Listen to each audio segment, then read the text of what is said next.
relentlessness. That is what we're discussing today.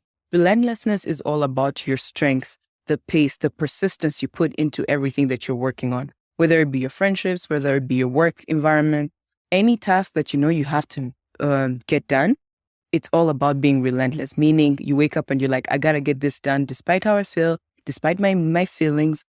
It's all about getting on the go mode and you stay in it. I think it's a great attitude to have, being a relentless person, because you get things done without dealing with your emotions or feeling like you're not in the mood with everything that happens in life. You can wake up on the wrong side of the bed, but you know you have to get things done. Meanwhile, you are relentless. It means you're unstoppable. It means you have that attitude of keeping pushing no matter what.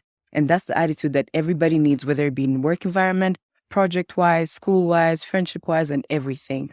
So being a relentless person, it means you have to keep pushing yourself harder than everyone around you. It means you have to develop that hunger and zeal that nobody else around you can attain to. But it's not about everybody else at the end of the day. It's about you, because it's you against you.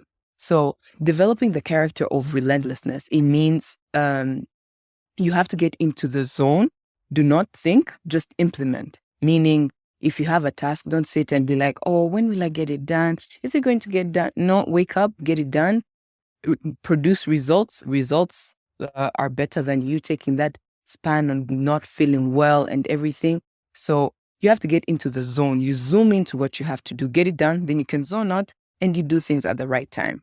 And you have to also know who you are as a person, because the environment you're in, people sometimes mistake it and they're like, oh, my environment, people around me, they're not feeling like they can do the work, so I should feel the same way. No, you have to know your obligations. You need to know yourself and be greater than what the environment is telling you, meaning put pressure on yourself. Because sometimes I feel like we're so kind to ourselves, and I'm like, why do we go so easy as human beings? The comfort in our lives make us such lazy people, which is not okay, meaning you have to be harsh on yourself. There is a person I read in some book that said, sometimes you have to punish yourself for the time wasted, either in the past or the day before, meaning you compensate, because time will keep moving. It's not going to wait for you, no matter what. So you have to keep that in mind and stay aware. But in all those processes, not everybody's going to be on your team, and you have to be aware of that. Learn to trust yourself more than anybody around you. Stop depending so much on people or expecting people to do things for you to get to where you're at. No, it's you to reevaluate what you have to do. It's you to make sure that everything that you need to work on comes to pass through your work, through your connections, you persisting on people. Like, I'll give an example. Like when someone agrees to do something for us, maybe help us in solve an issue, whether it be work-wise, and they don't do it. Human beings, we tend to get very entitled and we get angry at people, but it's not, they're doing you a favor. Yes, it might be a transactional thing, but at the end of the day, it's you against you. Stop being very sensitive about who did not do what, because that's setting so much expectations on human beings instead of putting the expectations on yourself. And when you fail at certain things in this process of relentlessness, you have to recognize that it's not failure, it's a lesson. You pick yourself up. You're like, this has happened. We keep it pushing. Sometimes life gets tough, of course. We face so many different things, but we let it like take a hold of us. We let it take so much of energy or a toll on our lives, and it affects everything we do. You see someone has been sad for a whole week, but no, failure happens. That's the beauty of life. It's about the ups and downs. It's about the hardships that make the journey more interesting. Even though you meet someone who has been extremely successful, I'm sure their failures is what makes, or their hardship is what makes their journey more interesting than everything else they have had to work on. So if you know you failed, reevaluate yourself, ask yourself, what do I have to work on? What do I have to fix in everything that I've been doing to do a better decision next time? Because it happens. It's part of the ups and downs of life. But you pick yourself back up and you keep being resilient. You keep going. But don't beat yourself up. It's normal. It's normal to fail. It's normal to succeed sometimes. Not every day is going to be rosy, but you keep it pushing.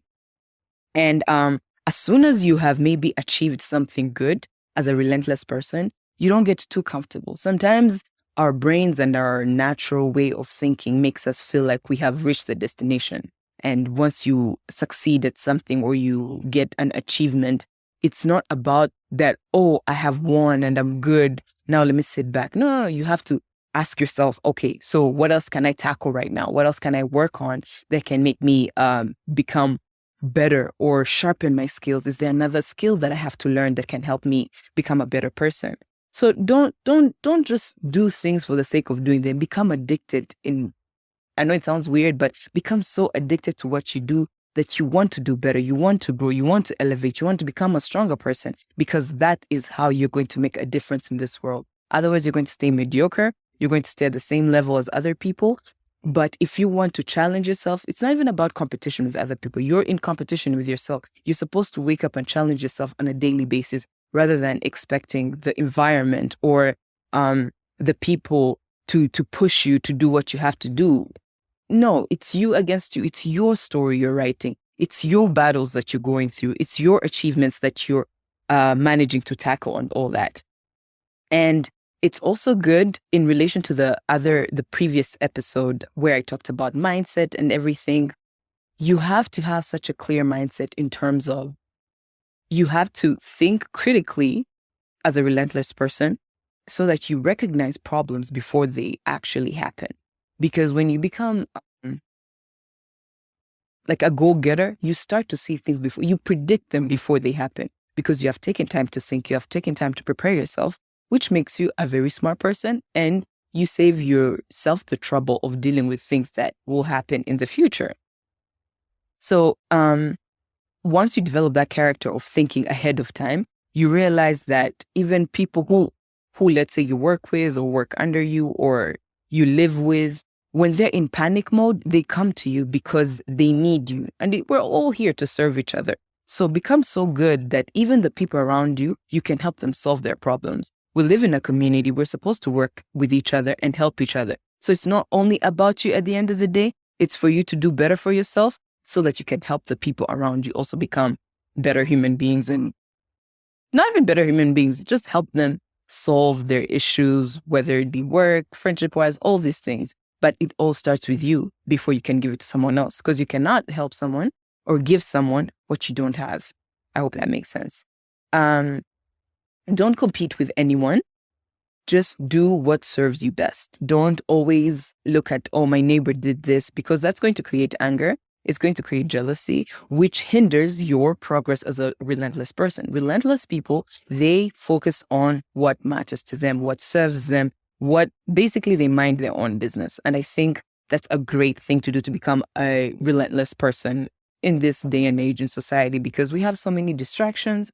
We have different things going on. So it would be best we all manage to focus on what's necessary instead of focusing on what's not necessary in terms of what the other person is doing. Why is this person doing better than me? No.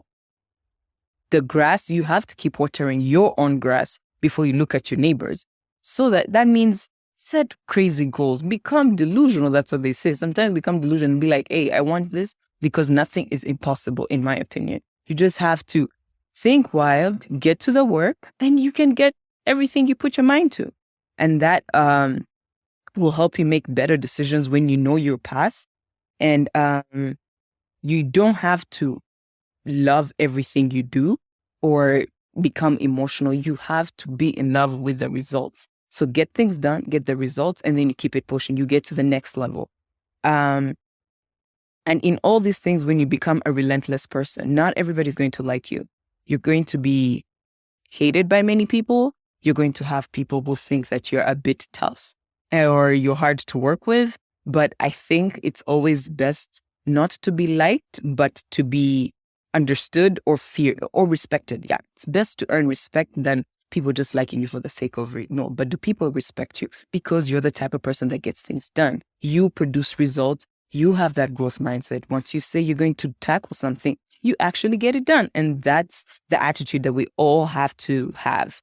So I would encourage all of you to stay focused. Don't bring your yesterday's problems into today's problems, or into today, or your home problems to work, or your work problems at home. So feel good, do what you have to do, be intentional. Don't let human beings come and project their problems onto you, because you are worth more, and your goals matter, and your direction of life and the book you're writing, which I like to say is your life, is what matters more than what another person has said or what they think about you or whatever they have done. So I am just here to encourage all of us to create a relentless attitude, meaning we have to stay strong, stay pushing the pace and applying the pressure, and we will all get to a better place if we just stay focused. It's all about focus, man. It's all about staying, keeping your vibrations high, do what matters, feed your soul, and you'll be a very happy person in this world. Thank you for tuning in. See you next time.